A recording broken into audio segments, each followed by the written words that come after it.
We have an enhanced risk upgrade for more severe storms that are expected to fire later on this afternoon into the early evening time frame. Here is the latest update from this morning from the Storm Prediction Center.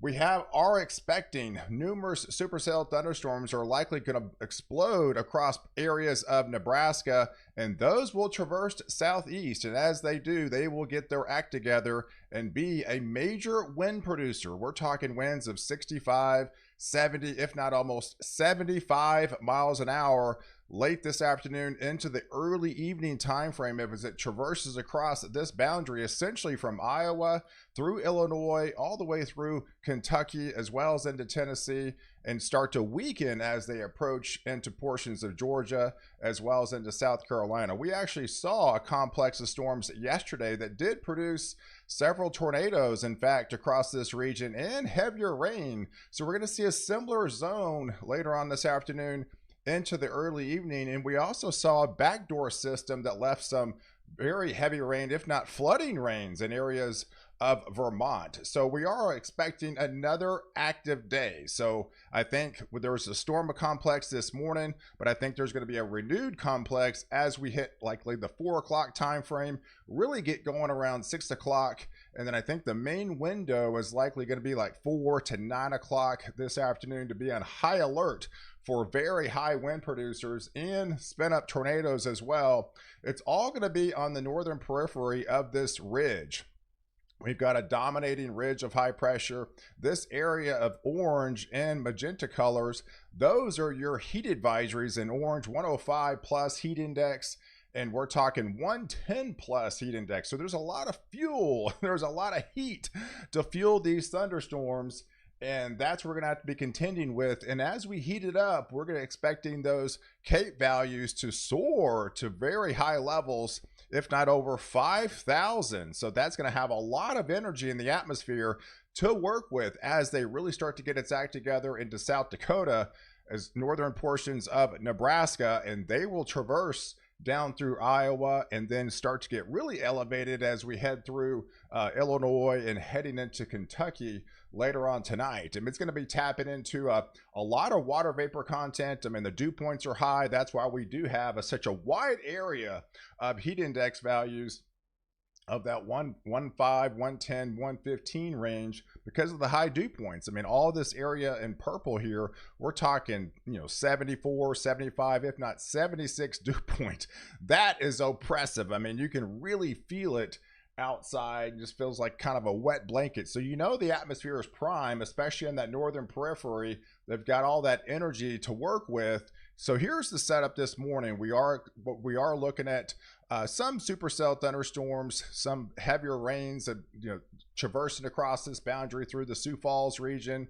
We have another convective complex that's approaching the Des Moines region. So it's really this boundary right here through Illinois that's likely going to be producing more severe storms, especially as we head to that 4 o'clock time frame. I stopped the clock around 6 o'clock because I do expect a line of severe storms start to kind of bow out, and that's when we're going to start looking at the beginning stages of some significant wind producers in and around the St. Louis region, the Springfield region, the Champaign region, and that will traverse southeast through Carbondale as well as into Evansville and all the way through that 6 o'clock time frame. That if we extend it through like say 9 o'clock, by then, I think there will be towards the Paducah region, back into Evansville, eventually sliding through Louisville and heading into the Nashville region as we head into that 9, 10 o'clock time frame overnight. But you can better believe these are going to be more of a significant wind producers. That's mainly the reason why they upgraded to that enhanced risk, because some of these supercells could approach the 75 mile per hour wind range, straight line wind damage as they kind of bow out with these bowing segments and leave some larger hail producers as well. So yeah, don't let your guard down. I think things get going around South Dakota, northern portions of Nebraska, and then as get into southeastern portions of Iowa, especially in that region through Illinois. I think that's when they're going to be taking advantage of kind of peak heating that 4 o'clock window through that 9 o'clock window, likely the most intense wind producing supercells and then start to kind of level off as they head towards Kentucky through areas of Tennessee. And, later on in the evening, we're talking 10, 11, midnight time frame by then. But we all could look at some isolated spin up tornadoes. We saw that yesterday, kind of the similar dynamics today, even a little bit higher risk today for more spin up probably tornadoes through that same region where those convective complex and a lot of Cape values are going to be able to tap into. So yes, not only are we going to have to deal with some heavier winds, but some isolated tornadoes along that leading edge of that nasty squall line that will be traversing southeast. But man, just to the south of there, it's not like that ridge is going to win anywhere. It's likely actually even going to expand as we head into Wednesday, as the intense heat will really start to move in. I mean, obviously we're heading into August. It's typically the hottest month of the year, so it's not abnormal to see something like this. But the northern periphery, you're going to be kind of in the bullseye for actually many days, because this ridge is really not going to be going anywhere. It's going to pivot a little bit, but nonetheless, it's going to be the same regions kind of hit over and over again. Even on Thursday, you can kind of see what we're talking about. More storms likely blow up across South Dakota, through Nebraska, through portions of Kansas, heading to Iowa again, traversing across that southeast boundary through Illinois, Indiana, back into Ohio again, and start to level off as we head towards Kentucky and Tennessee. But there's another, as we head into Wednesday night, overnight, there is another convective complex. Numerous lightning strikes are going to be traversing across this boundary. So if you sum it up, over the next 48 hours, here's kind of the zone. I mean, you can see this bullseye right here of just all this sinking air, and actually even some Saharan dust that's going to be moving in.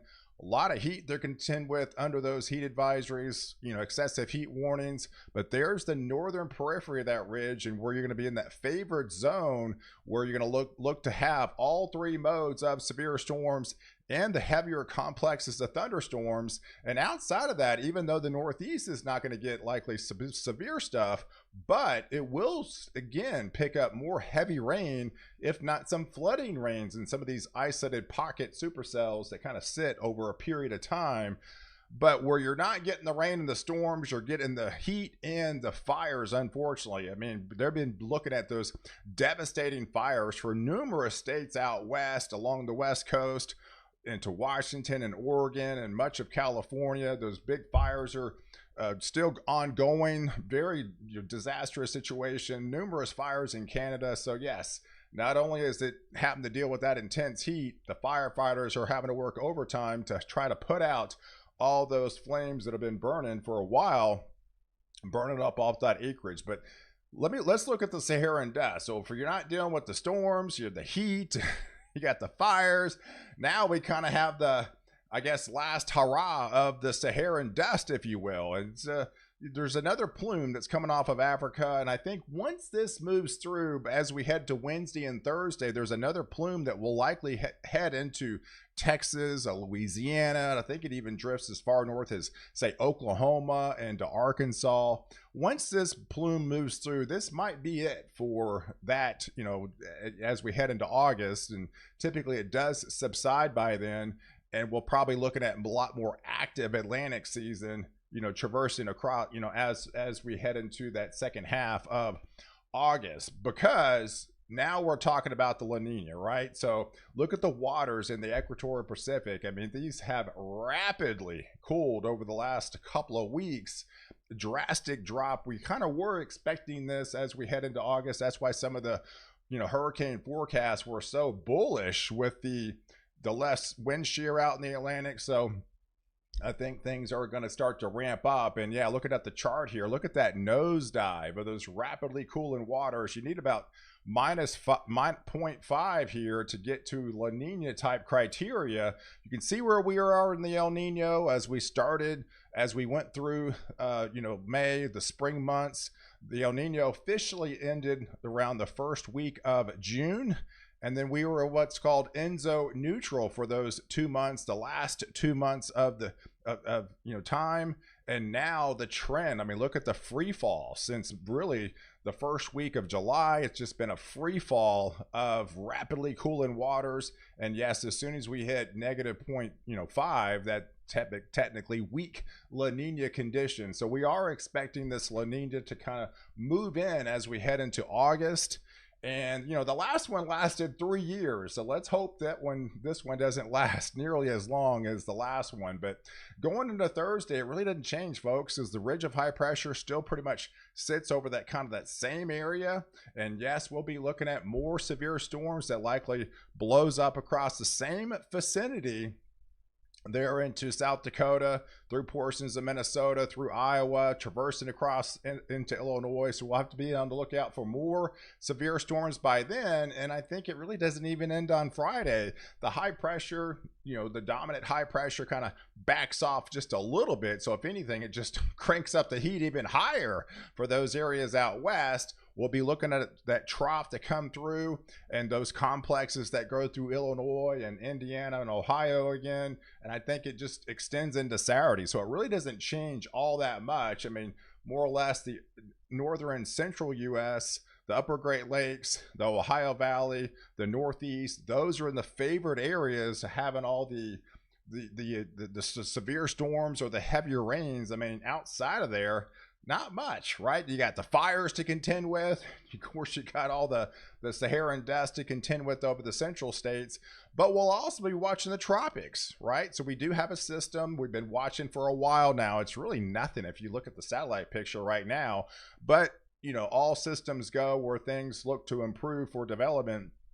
Right now, it's up the ante, about a 60% probability of this may trying to form in maybe a tropical depression or tropical storm in and around the Bahamas region. And so right now, this map is, 7 days out, right? So it's still, then we'll be watching that trough that comes in late in the period, would likely steer this either close to the East Coast or actually just away from the East Coast and make it a fish storm, even if it develops or not. So we'll definitely be watching this system as well for you. So guys, I appreciate you guys watching. Do like this video, definitely hit the subscribe button, and catch my next update while I protect you before and after storm.